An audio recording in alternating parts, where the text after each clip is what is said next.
templo da nossa igreja. Saúdo a todos com a paz de Cristo e também os irmãos que estão nos assistindo pelo nosso canal. Eu convido a todos que abram suas Bíblias em Efésios capítulo 2.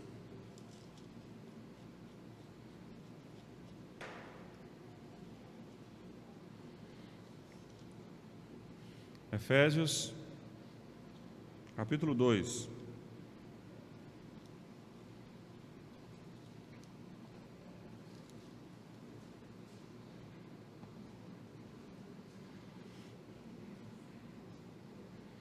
Vamos fazer a leitura desse texto, do versículo 1 ao versículo 10.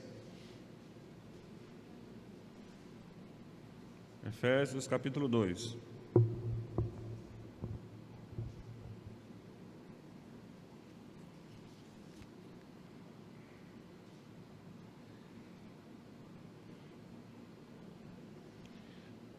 Os irmãos devem saber, devem ter acompanhado as notícias do grupo, que estaria aqui seria o pastor Max, para fazer a sua segunda exposição sobre a graça de Deus, mas a esposa teve alguns sinais da chegada das suas bebês.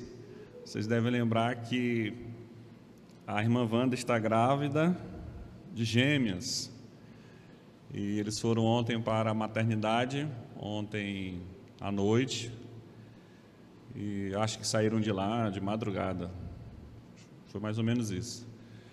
E ele entrou em contato comigo e nós concordamos que era melhor ele ficar com a família, cuidando, porque no momento que a gente conversou, não havia nem previsão da saída dela da maternidade, né? Depois que saiu a avaliação, e ela está em observação essas próximas 48 horas, para saber exatamente que decisão tomar em relação ao nascimento das meninas. E nós estamos aqui, é como eu sempre falo, a gente não sabe das coisas, mas Deus sabe de tudo, né? Então isso é suficiente para nós. E nós vamos... Domingo passado ele falou sobre a graça de Deus, no aspecto da graça geral. Hoje ele iria falar sobre a graça de Deus, no aspecto da graça especial. E essa graça especial refere-se à salvação, à revelação de Deus para os seus eleitos, os seus filhos, com o propósito de resgatar do império das trevas e de salvar dos seus pecados, da condenação eterna. Então, colocando diante de Deus, nós vamos seguir o mesmo propósito, tá? Obedecendo aí a ideia do pastor Max. E para isso nós vamos usar o texto de Efésios capítulo 1, versículos de 1 a 10. Efésios capítulo 2, me perdoe, Efésios capítulo 2, versículos de 1 a 10. Ele vos deu vida, estando vós mortos nos vossos delitos e pecados, nos quais andaste outrora, segundo o curso deste mundo, segundo o príncipe da potestade do ar, do espírito que agora atua nos filhos da desobediência, entre os quais também todos nós andamos outrora, segundo as inclinações da nossa carne, fazendo a vontade da carne e dos pensamentos, e éramos por natureza filhos da ira, como também os demais. Mas Deus, sendo rico em misericórdia, por causa do grande amor com que nos amou, e estando nós mortos em nossos delitos e pecados, nos deu vida juntamente com Cristo. Pela graça sois salvos. E juntamente com Ele nos ressuscitou e nos fez assentar nos lugares celestiais em Cristo Jesus, para mostrar nos séculos vindouros a suprema riqueza da sua graça, em bondade para conosco, em Cristo Jesus. Porque pela graça sois salvos, mediante a fé. E isto não vem de vós, é dom de Deus, não de obras, para que ninguém se glorie. Pois somos feituras dele, criados em Cristo Jesus, para boas obras, as quais Deus de antemão preparou para que andássemos nela. Aleluia. Ó Pai, obrigado por esse belíssimo texto. te louvamos pela Tua palavra, a Tua belíssima palavra, e rogamos que o Senhor venha falar aos nossos corações por meio das Sagradas Escrituras. Ó Pai, tem misericórdia de nós, e mais uma vez eu te imploro a Tua intervenção maravilhosa em nossas vidas, a fim de nos resgatar dos nossos pensamentos contrários à Tua palavra, de restaurar a nossa fé, de renovar a nossa comunhão com Deus. E abençoa todos os que estão aqui, abençoa também todos os que estão nos assistindo e aquelas pessoas que estarão ouvindo a mensagem da palavra de Deus, essa mensagem que ficará gravada. Pai Santo, que a honra e a glória seja dada somente ao Teu nome e que a Tua igreja seja edificada. Em nome de Cristo, amém. Meus irmãos, nós estamos diante de um belíssimo texto do Evangelho de Cristo. Inicialmente, o apóstolo Paulo, ele fala no capítulo 1 sobre a ação soberana de Deus em nos escolher, em escolher o seu povo. E é muito claro, o apóstolo Paulo, ele trata sobre a soberana escolha do Senhor, no capítulo 1. Ele diz aos Efésios que eles foram salvos porque Deus manifestou a sua graça na vida deles. Ele diz também aos Efésios que a salvação, a eleição deles, a restauração das suas vidas é uma decisão soberana de Deus. Não há nada que podia mover o coração de Deus, olhando as nossas ações para essa ação milagrosa do Senhor. O apóstolo Paulo também no texto anterior, ao capítulo 2, ele não somente fala da decisão de Deus em eleger o seu povo, em salvar o seu povo, fala do decreto da sua vontade em fazer isso, e ele fala também que a salvação de Deus ela é completa, ela inicia na eternidade com a decisão do Senhor, se manifesta por meio de Cristo, e ela é consumada em todo o tempo, em toda a eternidade. O que significa? Significa que aquelas pessoas que o Senhor Jesus, pela sua escolha soberana e graciosa, decidiu salvar, Ele salvará. Quando Cristo disse está consumado na cruz, é uma certeza que todos que serão salvos, de fato serão salvos. E nós podemos cogitar uma série de coisas, e não estamos aqui com o propósito de debater teologias de A ou de B, mas estamos com o propósito de olhar para a Escritura e ver exatamente o que ela nos fala. Então nós temos a salvação pela ação soberana de Deus, nós temos a certeza de salvação independentemente da nossa decisão. Quando eu digo independente da nossa decisão, porque nós cremos que Deus nos conduz para uma decisão em sua direção, tá? Mas o apóstolo Paulo, a partir do versículo 15, ele começa a orar pelos Efésios, pela igreja em Éfeso. E no capítulo 2, ele inicia tratando de lembrar aquela igreja o que ela era, o que nós éramos. E isso é muito importante para a nossa vida cristã. Em primeiro lugar, precisamos lembrar quem nós éramos, que estado nós estávamos. E é exatamente aqui nessa perspectiva que eu quero iniciar falando sobre a graça de Deus, sobre a graça salvadora de Deus. E o primeiro ponto que aponta essa graça, ela aponta exatamente quem nós éramos, quem era o povo de Deus. Hoje os salvos, são selados pelo Espírito Santo, são seguros, ninguém pode tirá-los das mãos de Deus, das mãos de Cristo, absolutamente ninguém.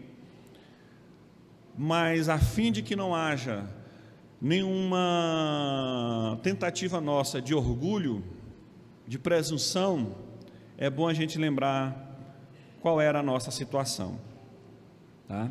Esse é o primeiro ponto que nós vamos trabalhar aqui.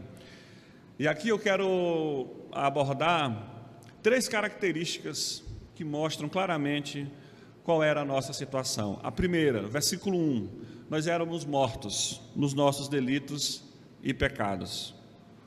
O apóstolo Paulo, ele diz assim: e ele vos deu vida, estando vós mortos em nossos delitos e pecados. Como inicia essa salvação? Essa salvação inicia primeiramente com a ação de Deus em dar vida a quem está morto. Eu me lembro de uma história que o teólogo Don Carson, ele conta de um professor aposentado, um professor de homilética do seu seminário. Ele diz, segundo Don Carson, aquele professor de homilética de 6 em 6 anos levava os seus alunos para pregar no cemitério. E quando chegava no cemitério, os alunos ficavam sem jeito. E o professor falava, preguem. Ele avisava antes, vocês preparam um sermão que nós vamos pregar em um determinado lugar. E os alunos chegavam no cemitério e o professor falava, preguem. Aí Dom Cássio disse que um ficava olhando para o outro, nós vamos pregar, preguem.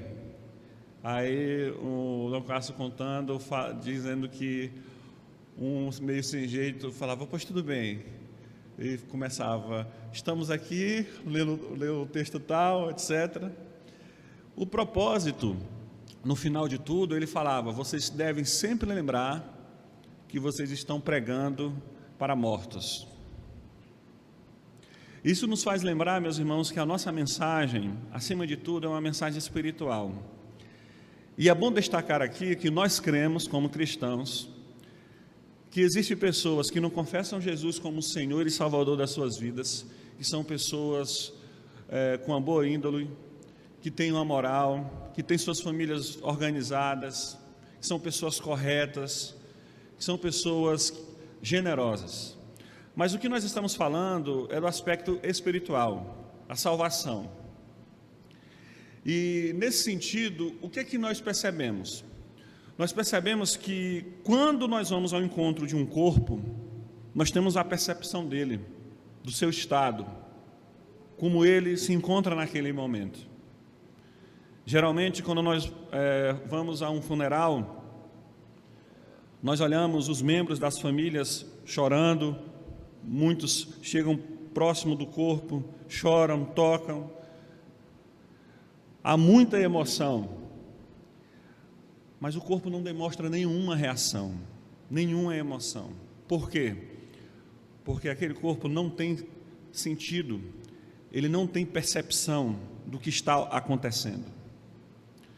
Quando nós estamos mortos espiritualmente, nós não temos percepção de Deus, do plano de Deus para a nossa vida. A palavra de Deus para o morto espiritualmente não faz sentido.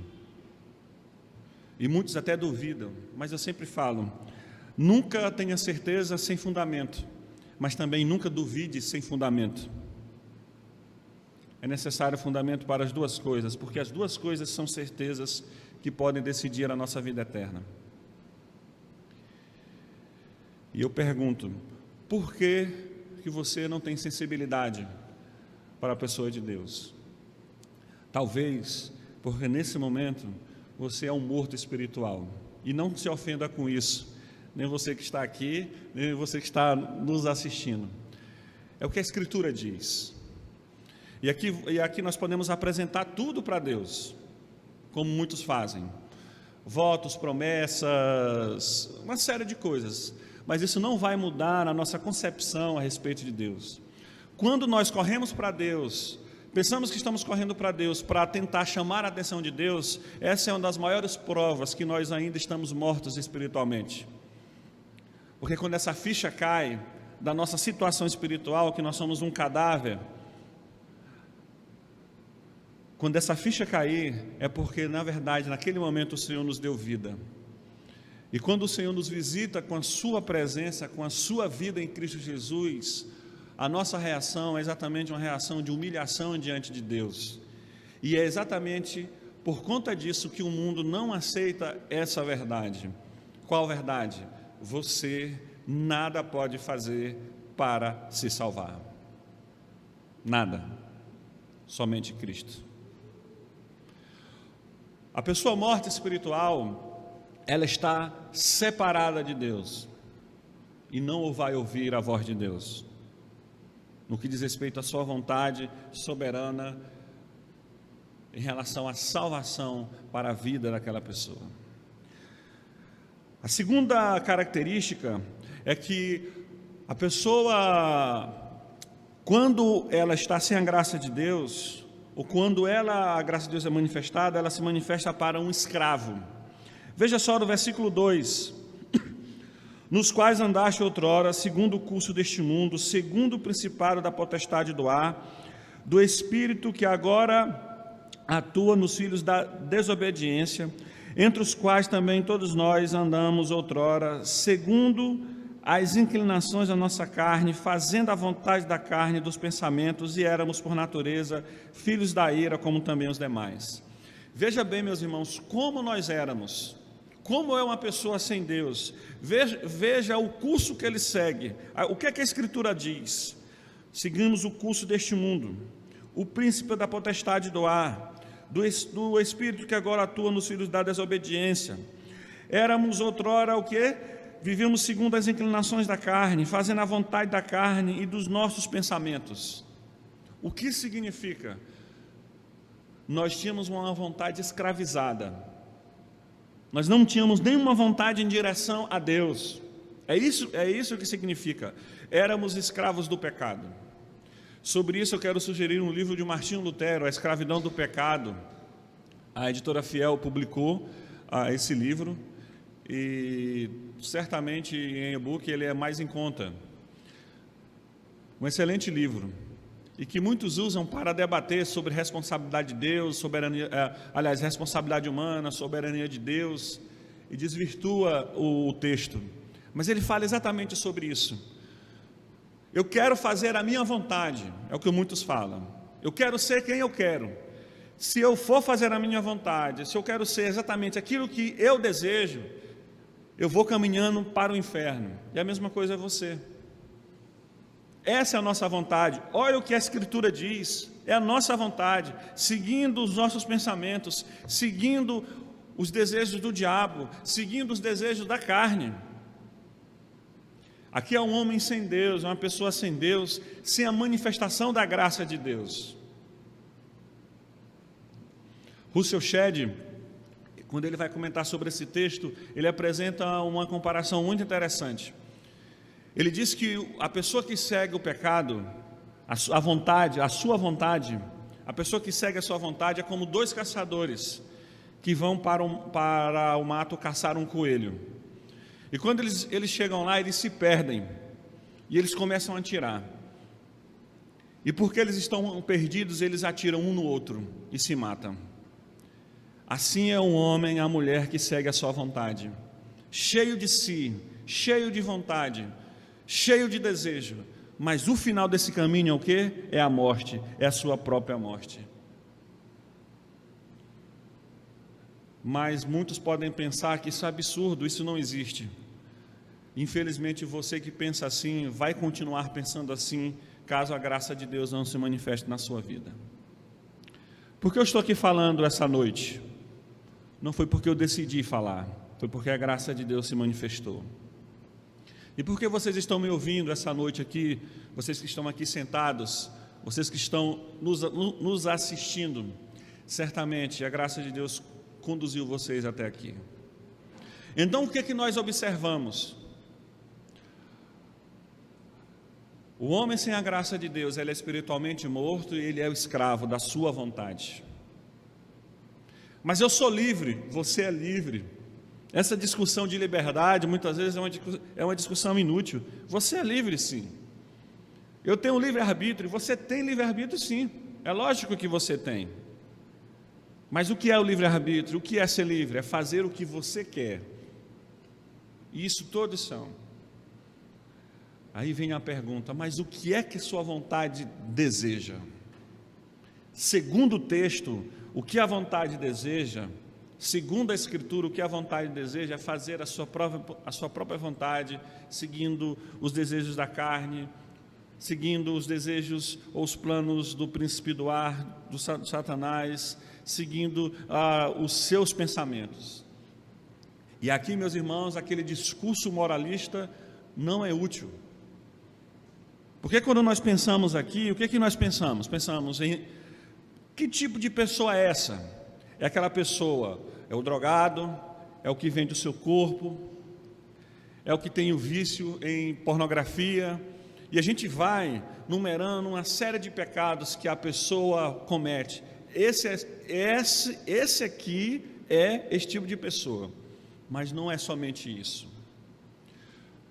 Os fariseus, mestres da lei, conheciam todo o Antigo Testamento, eram doutores, mas o Senhor Jesus os reconhecia como sepulcro caiados, raça de víboras. Eles se encaixavam aqui.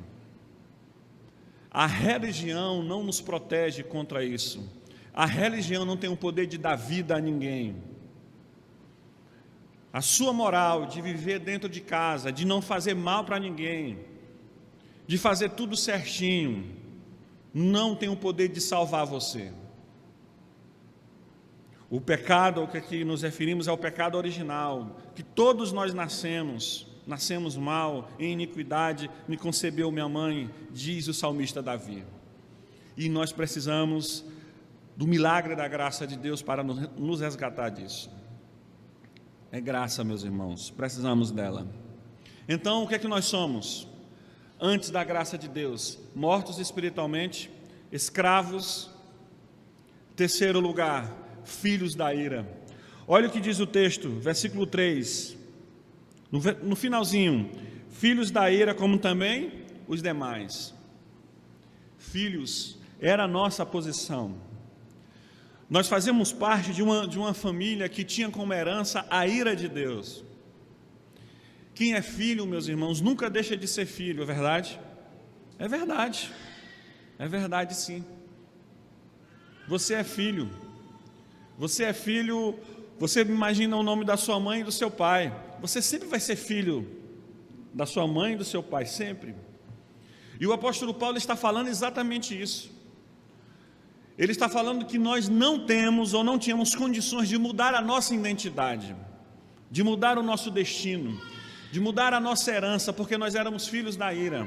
Que ira é essa? A condenação de Deus, o juízo de Deus. E não temos mesmo nenhuma condição de fazer isso. Nós somos filhos dessa ira, nós somos filhos desse juízo de Deus. Nós estamos diante do tribunal de Deus e nós vamos herdar a sua ira, o seu julgamento. E ninguém pode fazer nada, exceto a graça de Deus. Vejam como nós éramos: mortos, sem nenhuma percepção de Deus, separados de Deus, escravos, seguindo o nosso eu, seguindo a nossa vontade, filhos da ira, herdando o quê? O juízo, o julgamento e a condenação de Deus, que é fruto do pecado. Mas graças a Deus que o texto não acaba aqui. E aqui nós vamos perceber como é maravilhoso saber que existe a graça de Deus. No versículo 4, mas Deus, que beleza, meus irmãos, que coisa linda. Mas Deus, aí mudou todo o cenário. Paulo diz: vocês não tinham nenhuma condição de fazer nada, absolutamente nada, mas Deus fez. Olha o que o texto diz: mas Deus, sendo rico em misericórdia, por causa do grande amor com que nos amou, e estando nós mortos em nossos delitos e pecados, em nossos delitos, nos deu vida juntamente com Cristo. Pela graça, o quê? Sois salvos.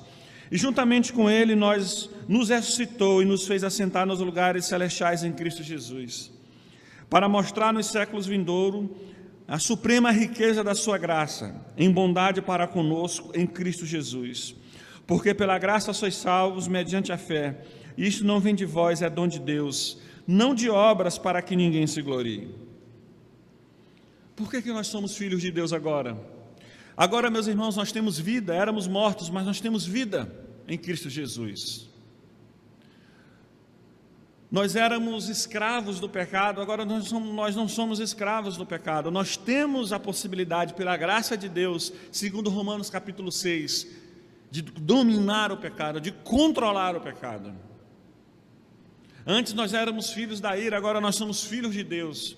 A manifestação da graça de Deus. O que é a graça de Deus? É o favor imerecido.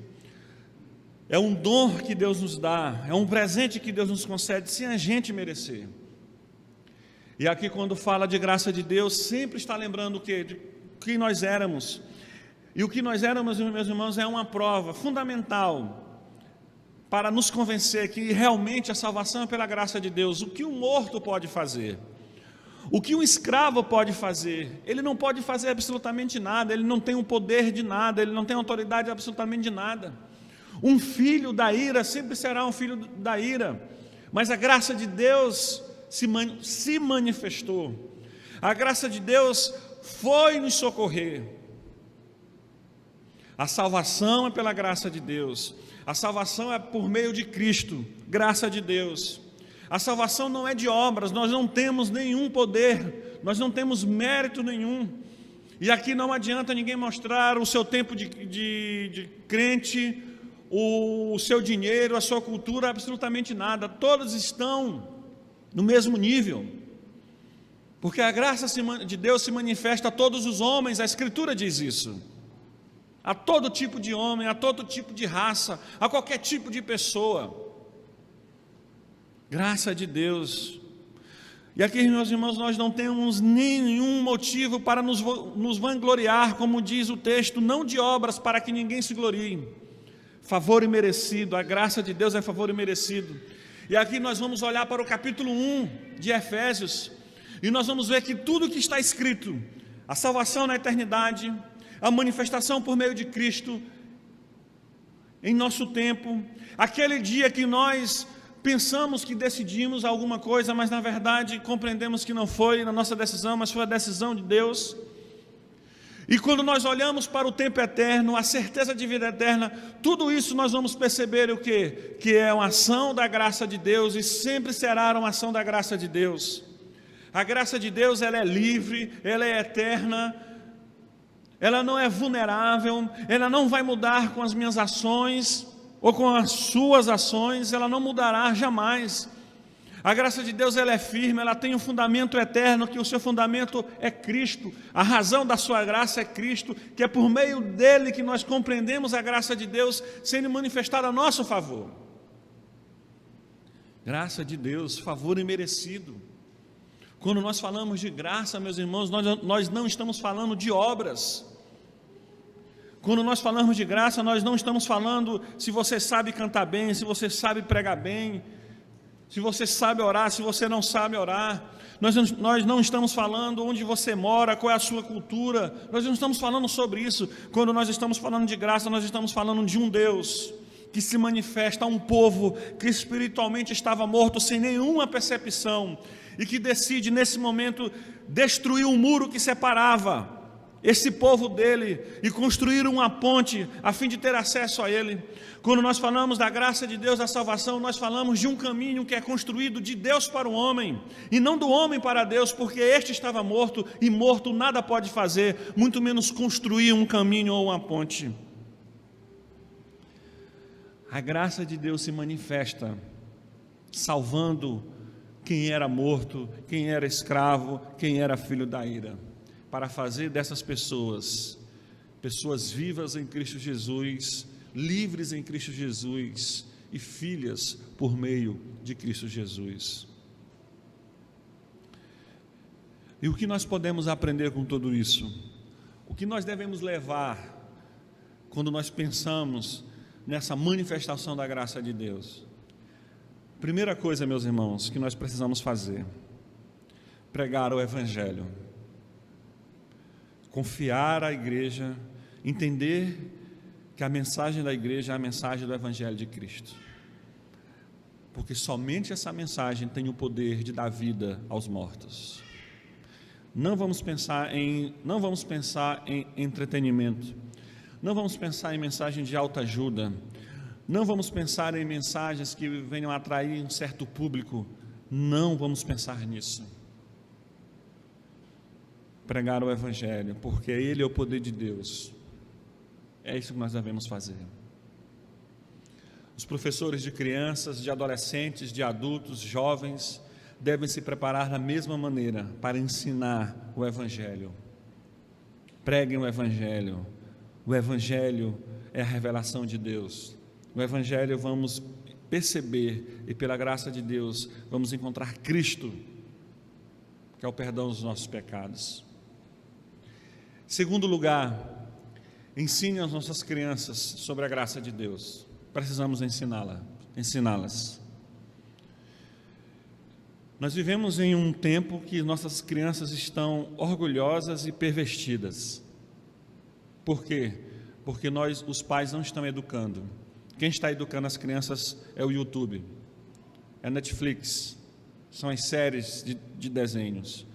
Pais cristãos, não abandone seus filhos. Não, pastor, não abandone meu filho. Meus filhos estão em casa, tem roupa, comida, boa escola, etc. Não é isso. Você tem a responsabilidade. Ensine para seu filho sobre a graça de Deus. E ensinar para os nossos filhos sobre a graça de Deus é ensinar que eles são pecadores e precisam da graça de Deus nas suas vidas.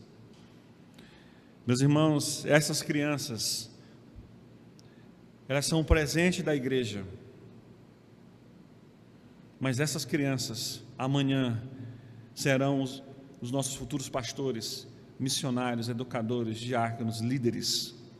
É o futuro da nossa nação, é o futuro desse mundo. Por que os nossos seminários estão vazios hoje? Por que existem poucas pessoas hoje que não querem mais saber de igreja, de ministério pastoral, de dedicar a sua vida para servir a Cristo no ministério? Porque as crianças não estão sendo instruídas, ensinadas do quem é Jesus, a sua graça e o prazer de seguir a Cristo. O que nós vemos na conversa de um pai ou de uma mãe com seus filhos? Estude, que eu quero que você seja um médico.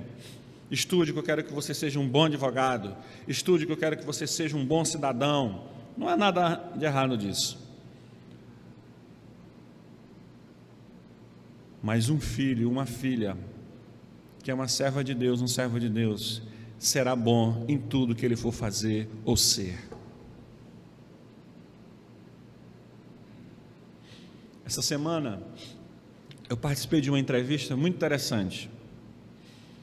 E a pessoa que foi entrevistada, ela respondeu a um questionamento, a uma pergunta, a várias perguntas, mas eu quero destacar uma pergunta e a resposta dela.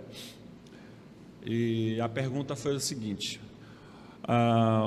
o que ela entendia como desenvolvimento e aprendizagem? E ela respondeu que as duas coisas andavam de mãos dadas, andavam juntas. E ela deu um exemplo muito interessante. Ela disse que no desenvolvimento e aprendizagem tem 3 coisas importantes na profissão dela, no exercício da sua profissão. A primeira é saber. O que ela queria dizer com isso? Um bom profissional, ele precisa saber da teoria. Segunda coisa, ela disse que um bom profissional na área dela precisava saber fazer. Ela disse que, acompanhando os alunos, ela observou que muitos alunos sabem a teoria, mas não sabem a prática. Tem dificuldade de praticar a teoria. E é necessário saber e saber fazer. E a terceira coisa que ela falou, que todo bom profissional precisaria ou precisa saber ser. O saber, teoria, ter a teoria, o saber fazer, a teoria e a prática, o saber ser uma boa pessoa, um bom profissional, que lida de forma agradável, gentil com todo mundo. Isso é verdade, todos os profissionais devem fazer isso. E ouvindo e pensando, lembrando, associando o Evangelho a esses conceitos. E eu pensei, ela tem razão, com certeza ela tem razão. E todos os cristãos devem seguir essas verdades. O que eu quero dizer com isso, pais e mães, que eu estou me direcionando aqui às crianças, o que eu quero dizer com isso? O que eu quero dizer é que tudo que é bom, de moral, de verdades, de princípios, você vai levar para o seu filho por meio do Evangelho. Jamais descarte o Evangelho da sua casa, do ensino para os seus filhos. Ensine o Evangelho para as suas crianças. Tire o celular dos seus filhos, tire a TV dos seus filhos. Eu não estou dizendo que eles não devem assistir de jeito nenhum, que é errado estar com o celular, não é isso. Eu estou falando do exagero. Isso tem sido um mal em nosso tempo. Tá, meus irmãos? E em último lugar, uma igreja que compreende a verdade da graça de Deus é uma igreja que adora a Deus espontaneamente e de forma incondicional. Meus irmãos, quando nós entendemos que nós éramos escravos, mortos, escravos e filhos da ira, e agora nós olhamos que pela graça de Deus nós somos salvos, perdoados, herdeiros de Deus, filhos de Deus, o que nos resta agora fazer? Adorar ao Senhor com todo o nosso ser, com toda a nossa voz, com todo o nosso canto, com a nossa vida, mas não somente essa adoração pública, mas a adoração no dia a dia, manifestar a graça de Deus, essa graça que pela sua soberana vontade alcançou a minha vida, alcançou a sua vida. E quarto e último lugar, não existe nenhum ser em nenhuma distância que seja um lugar que a graça de Deus não possa alcançar. Você quer uma prova disso? Olhe para você. É a maior prova. Mas eu, pastor, eu era assim.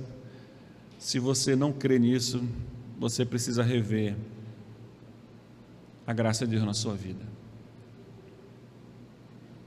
Com isso, meus irmãos, eu concluo dizendo: não existe ninguém que possa resistir à manifestação da graça de Deus. Onde a graça de Deus chegar, ela vai operar segundo a vontade de Deus.